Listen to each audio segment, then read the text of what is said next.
La salvación es personal, pero no individual. ¿En qué sentido es personal? Y lo podríamos entender mejor si traemos en mente la parábola de las 10 vírgenes, las 5 prudentes y las otras 5 no prudentes. Cada quien tenía su frasco y tenía que preparar para la llegada del esposo. Llega el esposo y las 5 que no pudieron o que no prepararon su frasco, una de ellas se acerca a las que sí prepararon y le pide un poquito de su aceite. Y le responde la otra: no nos alcanzará. Es decir, cada quien es responsable de sus obras. El aceite representa a las obras buenas que nosotros hacemos en esta vida.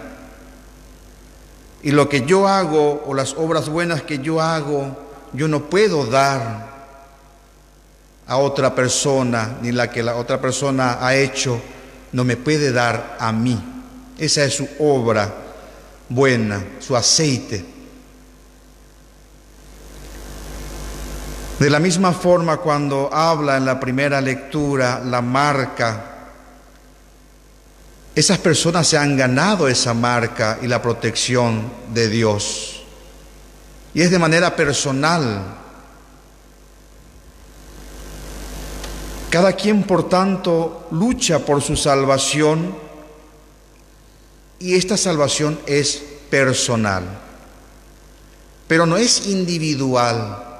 ¿En qué sentido no es individual? Yo no puedo salvarme sin tener en cuenta al otro. Así como el pecado es un pecado que atenta contra el otro, también las obras buenas es para el bien del otro. Todos nos necesitamos, por tanto, para la salvación. Y aquí me viene en mente una imagen que yo utilizo para hablar de la iglesia. Es una imagen pintoresca, un poco chistosa también, porque presento a la iglesia como un grupo de borrachos. Y se preguntarán por qué. Este grupo, todos están borrachos, nadie está sobrio, o nadie puede decir yo estoy mejor que los demás, o yo estoy sano. De la misma forma también, ninguno de nosotros, nadie puede decir yo estoy sin pecado, no tengo fragilidades, debilidades. Todos tenemos. Todos tambaleamos como este grupo de borrachos.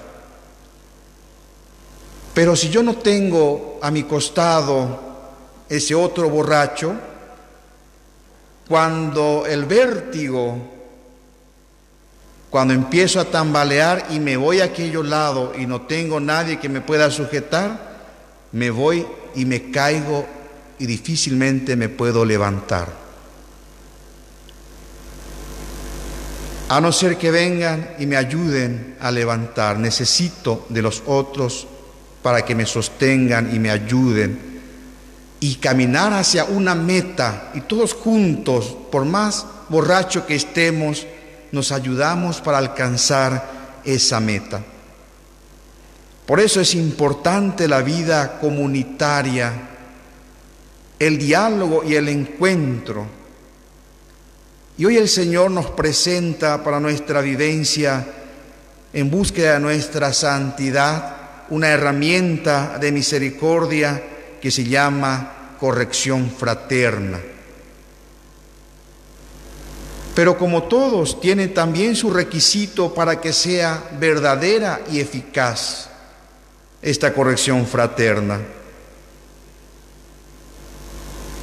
Hay una línea muy fina entre caer en pecado y actuar verdaderamente en corrección fraterna.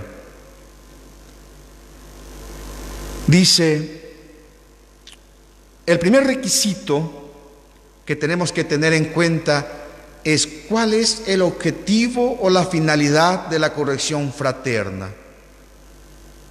¿Para qué es? Para nuestra salvación, para nuestra santidad, porque yo quiero el bien para mi hermano, porque quiero que se salve. Cuando veo que ha pecado contra mí o lleva una vida no coherente a la que ha asumido en su bautismo, no coherente a la vida cristiana, el Señor nos dice que debemos de acercarnos a Él. Pero para poder acercarnos al otro, necesitamos de ciertas virtudes también, como por ejemplo la misericordia, la compasión, la empatía y por sobre todas las cosas el deseo de santidad para mi prójimo. El deseo de su salvación. Yo quiero que se salve y por eso quiero que se dé cuenta de su error. El segundo es la prudencia. Y corrígelo en privado, dice el Señor. La prudencia, que nadie se entere de lo que yo voy a hablar con él, que nadie se dé cuenta. ¿Qué atenta contra esta práctica de la corrección fraterna a nuestra vida? Empecemos preguntándonos, si yo voy a ser maestro de otro, porque al corregir al otro yo paso a ser maestro, modelo. ¿Soy misericordioso? ¿Soy compasivo? ¿Mi verdadera intención que brota en mi corazón es el bien del otro? Busco entender a ese prójimo por qué ha caído en ese pecado o por qué me ha ofendido. Segundo, nos preguntamos, ¿qué atenta contra esta práctica? Nos dice actuar con prudencia. A veces, como dice el Papa Francisco, en la actualidad lo que más afecta a la iglesia, a la comunidad, es el chisme, que es totalmente contrario a lo que nos pide el Señor, la prudencia, a solas, que nadie se entere. A veces cuando nos damos cuenta del pecado del otro, del error del otro, lo primero que hacemos es chismear, vamos y contamos a otro. Eso no es el actuar del cristiano. Chismear, difamar, criticar, calumniar, no es de cristiano.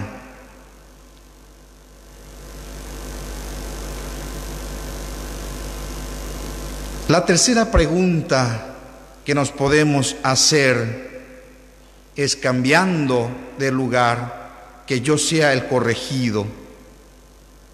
¿Tengo un corazón dócil para aceptar las correcciones de mi hermano, de mi prójimo?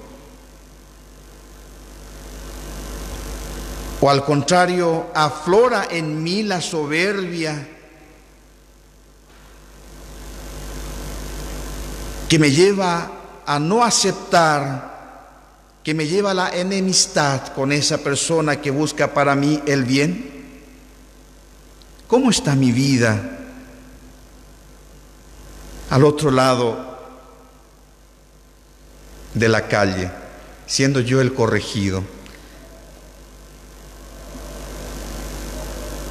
La comunidad es importante para la vida en santidad, y el Señor presenta el número mínimo para que sea comunidad es dos personas, se necesita de 2 personas. Y dice el Señor: si no te escucha, busca 1 o 2 personas más para ver si ahora escucha. Pero yo no puedo llevar a cualquier persona, sino que tiene que ser una persona que al menos viva mínimamente una coherencia de vida cristiana.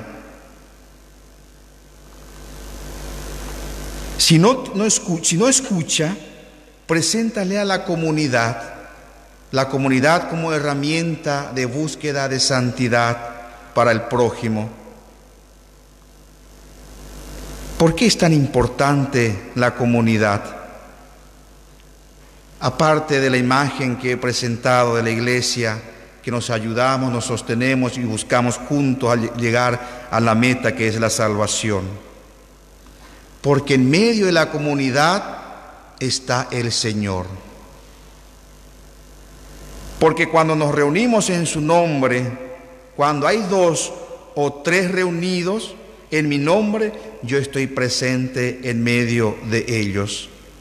La presencia del Señor, que también nos ayuda a alcanzar nuestra meta. El Señor nos da otra herramienta, aparte de la corrección fraterna, que es el de atar y desatar el perdón de los pecados. Es una gracia divina de que nosotros tengamos, de que el Señor nos conceda este poder divino de perdonar. Y aquí también se necesita 2 elementos. El que pide perdón necesita de humildad. Y el que perdona necesita de misericordia, de empatía, de compasión. Y ahí nuevamente nos preguntamos: ¿cómo estoy yo? ¿Busco la humildad? ¿Busco cultivar en mi vida este don preciado? ¿Pido a Dios? ¿Busco entender a los demás en su dolor, en su sufrimiento, en sus errores y equivocaciones? Pidamos al Señor que nos conceda la gracia de practicar la verdadera corrección fraterna, buscando primeramente alcanzar la humildad, una coherencia de vida y la misericordia para con los otros, para los que se equivocan, buscando siempre la santidad de todos. Amén.